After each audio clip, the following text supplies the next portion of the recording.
안녕하세요. 조용한 청년입니다. 결국 조선일보마저 이를 내고야 말았습니다. 대통령실은 이제 나락으로 갈 일만 남은 것이죠. 이제 내부 분열이 점점 커지고 있는 듯한 국민의힘입니다. 김건희 여사가 지난 1월 한동훈 비대위원장에게 명품백 문제에 대해 대국민 기자회를 열어 사과를 하겠다는 취지를 밝혔었는데 한동훈 위원장이 김건희 여사의 제안을 무시했다는 주장이 나와 논란은 더 커졌습니다. 신문들의 반응은 예상대로 부정적이었습니다. 동아일보는 대통령실, 김 여사 문자 논란에 전대에 대통령실 끌어들이는 일 없게 해달라라는 제목으로 기사를 작성했습니다. 대통령실은 김건희 여사 문자 무시 논란에 대해 전당대회 과정에서 각 후보들이나 운동원들이 대통령실을 선거에 끌어들이는 일이 없도록 주의를 기울여 주십사 각별히 당부드린다고 밝혔습니다. 그러면서 대통령실은 당원과 국민의 선택을 기다리고 있다. 전당대회 결과로 나타나는 당원과 국민들의 명령에 충실하게 따를 것이라고 강조했다고 썼습니다. 그러면서 동아일보는 용산 전대 개입설 확산을 차단하고 해당 논란으로 각 후보 및 당내 계파 간 갈등이 극심해진 데 따른 조치로 해석된다고 했습니다. 이로 인해 지난 1월 김건희 여사로부터 명품 가방 수수 의혹에 대해 사과하겠다는 취지의 문자를 받고도 응답하지 않았다는 논란이 불거졌다고 한 것인데요. 이어 나경원 후보는 명백한 한 후보의 잘못이고 사실상 해당 행위라고 했고 원희룡 후보는 당정협의 차원에서 수기해야 했다고 했습니다. 윤상현 후보는 당사자인 영부인 문자가 왔으면 당연히 응대했어야 했다고 한 후보를 향한 공격을 멈추지 않은 것입니다. 네티즌들의 분노는 멈추지 않을 것 같은데요. 대통령실은 관여 안 하고 김건희 개인이 관여했다는 얘기냐? 대통령실은 왜 이리 앞뒤가 틀린 말로 국민을 호도하는가? 김건희가 전당대회 관여하는 것은 괜찮다는 것이냐? 대통령실 끌어들이지 마라. 웃기는 소리. 정말 지저분한 당군 일의 최악의 정권이다. 라며 비판했습니다. 이어 국민일보도 단독 기사를 냈습니다. 여당의 분열이 위험 수위에 다다랐다는 표현을 한 것입니다. 이어 국민일보는 한 후보 측은 전당대회를 흔드는 손이 있다고 반발하면서 사실상 친윤계를 배후로 지목했다. 양측의 갈등 양상이 위험 수위에 달하자 전당대회가 보수 분열의 장으로 변질되고 있다는 우려 목소리도 커지고 있다고 비판했습니다. 거기다가 이날 통화에서 김 여사가 당시 보낸 문자들에는 제가 자격이 없어서 너무나 부족해서 송구하다. 1000번이고 10,000번이고 사과하겠다는 등의 내용이 담겼다고 쓴 것입니다. 그러면서 마지막에는 일부 친윤계 원외 인사들은 한 후보의 사퇴 여론을 모으면서 이날 기자회견까지 준비했다가 제2의 연판장 사태라는 당 안팎의 비판에 회견을 취소하기도 했다. 한중진 의원은 특정 후보 견제에 집중하지 말고 비전과 미래를 말해야 할 때라고 지적했다. 한 수도권 의원도 전당대회를 거치며 오히려 여권에 대한 비호감도만 올라가게 생겼다고 토로했다고 적었습니다. 역시 여권의 집권 행태는 바뀌지가 않나 봅니다. 이 기사의 댓글들은 역시나 비판 댓글이 많았습니다. 김건희가 사과하면 수도권 30석 확보라는 소리를 하는데 구로에서 찍어주나요? 강서에서 찍어주나요? 보스터밭 서초 김건희 집 주민들도 김건희는 싫어하는데 취급도 안 해요 솔직히. 냄새가 심하게 나죠. 전당대회 기간만 김건희의 등 돌린 척하다가 당대표 되면 다시 같은 노선 타는 거죠. 결국은 다 그 나물의 그 밥이죠. 이번에는 문화일보 기사입니다. 원희룡과 한동훈의 대결 구도로 기사를 작성한 것입니다. 한동훈 가족과 공천론에 밑도 끝도 없는 거짓말이라는 제목으로 원 후보는 이날 JTBC 인터뷰에서 한 후보가 사적으로 공천을 논의한 사람이 누구냐는 질문에 가장 가까운 가족과 인척이라고 말했다. 한 후보가 우리 당에 입당도 해본 적이 없는 사람들과 공천 등 민감한 문제에 대해 수시로 의논했다고 주장했고 같은 날 페이스북에서도 한 후보가 사적으로 공천을 논의한 사람들은 따로 밝힐 기회가 있을 것이라고 언급한 바 있다며 적었습니다. 이로 인해 한동훈은 자신의 페이스북에 반박글을 적은 것인데요. 원희룡 후보의 밑도 끝도 없는 거짓말입니다. 이런 구태를 버리고 당원 동지들과 국민만 보고 변화하겠습니다. 제 가족 누가 어떤 후보 공천에 어떤 논의나 관여 비슷한 거라도 했다는 것인지 밝히시죠. 저는 공사 구분을 중요한 인생 철학으로 삼고 살아왔습니다. 라고 적은 것입니다.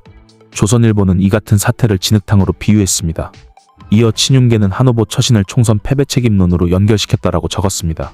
이런 상황에서 일부 수도권 원외 당협위원장들은 연판장을 추진했고 7일 한 후보 사퇴를 촉구하는 기자회견을 열려 했다. 이를 주도했던 이들은 다른 당협위원장들에게 전화해 기자회견문에 이름을 올릴지 여부를 물었다고 한다. 이 기자회견은 당 전당대회 선관위의 제동으로 열리지 못했다라고 적었습니다. 도대체 왜 김건희 여사는 전당대회에 개입을 하려고 하는 것일까요? 이제 개입 좀 그만했으면 좋겠네요. 윤석열의 최측근들은 해당 행위를 했다며 한동훈의 사퇴를 요구하는 연판장 서명을 추진하고 윤리위원회 징계를 언급하고 있습니다. 한 후보는 이에 부당한 전당대회 개입이라며 반박했습니다.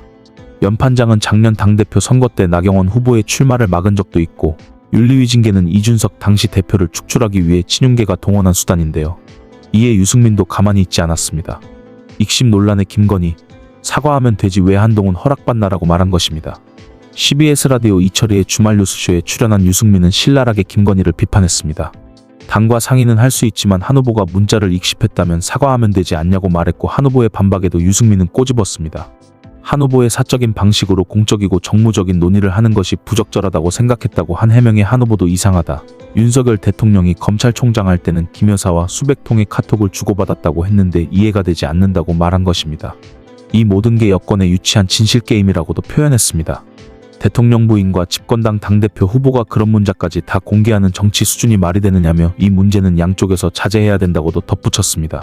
그리고 유승민은 전당대회가 친윤 대 반윤 구도로 변화한 것에 대해선 이번 전당대회는 희망이 없는 것 같다라고 했고, 지금 정치 철학이 어디 있나라며 유치한 싸움 좀 그만하라며 일침을 가한 것입니다.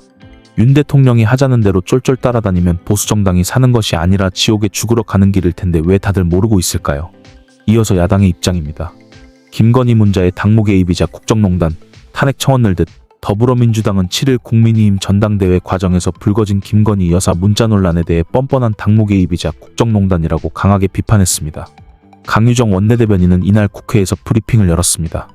여당 전당대회가 단숨에 수준 낮은 막장 드라마로 희화화되고 있다라며 김 여사 개입 탓이다. 영부인이 국민의힘 한동훈 후보를 향해 내를 이길 수 있겠나 하는 꼴이다라고 설명했습니다. 영부인이 있어야 할 곳은 거기가 아니다라며 해야 할 일과 하지 말아야 할 일을 분간 못하는 정도를 넘어 아예 대놓고 침범하고 있다고 지적했습니다. 이어 강원내 대변인은 김 여사는 국민의힘에 그 어떤 당직도 없다. 당무 개입을 멈추라며 대통령의 임명 침묵질도 감당 안 되는데 대통령 부인까지 내게도 힘이 있다며 전당대회를 또 사유화하려고 한다. 대통령 부부가 나눠 갖기 바쁘니 국정이 남아나지 않는다고 비판했습니다. 이어서 120만 명이 훌쩍 넘은 대통령 탄핵 청원의 뜻을 제발 헤아려야 한다며 갈 때 안 갈 때 못 가리는 갈치자 행보는 탄핵 청원 대기자의 수만 늘릴 뿐이라고 지적했습니다. 조국혁신당 김보엽 수석대변인도 논평을 통해 김건희 여사를 비판했습니다.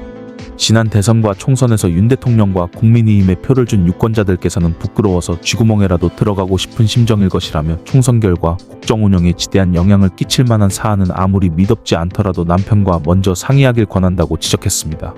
이어 이게 정말 70년 전통을 가졌다는 보수정당의 참모습이 맞는가라며 지적했습니다.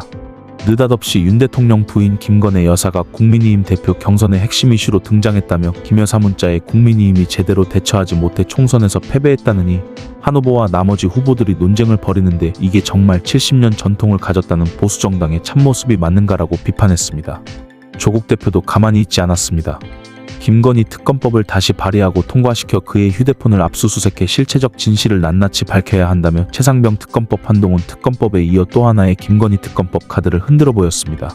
정말 70년 된 보수정당이 맞나 의심스럽습니다. 대한민국을 이제 그만 좀 어지럽혔으면 좋겠네요. 오늘 소식은 여기까지입니다. 이 영상이 유익하셨다면 주위 사람들에게 널리 퍼뜨려주세요. 시청해주셔서 감사합니다. 조용한 청년이었습니다.